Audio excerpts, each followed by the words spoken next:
అమ్మా, చంద్రగోళ్ళు ఎందరు? నీతో కూడా నలుగురు. ఎందుకలా అడిగావు? ఏమీ లేదులే, ఊరకనే అడిగాను అన్నాడు. ఇలా రా, ఈ విషయం ఎవ్వరికీ చెప్పకు. గప్చిప్ సాంబార్ బుడ్డి, నాకు మాట ఇవ్వు. నీ బుడ్డి నిండా సాంబార్ పోసి నెయ్యి వేసి వెన్నెల్లో బువ్వ పెడతాన్రా అన్నది. అవతార పురుషుడు ఆలోచనలో పడ్డాడు. అప్పుడు తల్లి సముదాయించడానికి, బొమ్మను చేస్తే ముప్పతిప్పలు పెట్టి 3 చెరువులు నీరు తాగిస్తున్నారు ఈ పాడులోకం. అక్కడి నుండి ఇక్కడికి నిన్ను కాపాడుకోవడానికి ఇంత దూరం వచ్చాను.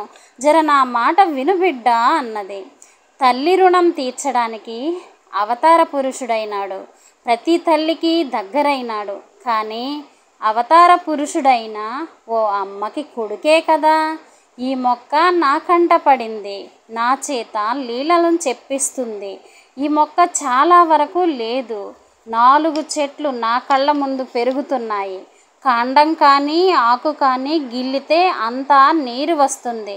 ఒకప్పుడు పాదరసంలా పనిచేసి ఉండవచ్చు అన్నదే నా భావన. నచ్చితే ఒక లైక్. ఈ మొక్క టెస్ట్కు పంపిస్తే ప్రయోజనం ఉండవచ్చు అనుకుంటున్నాను. ఎందుకలా అన్నాను అంటే, కలియుగంలో వచ్చే వ్యాధిని ముందుగా కనుగొనలేము, తరువాత తెలుసుకోగలము. మన వారికి అంత ప్రావీణ్యత ఉన్నది. ఇలాంటిది తోడైతే బాగుంటుంది అన్నదే నా భావన. నచ్చితే ఒక లైక్.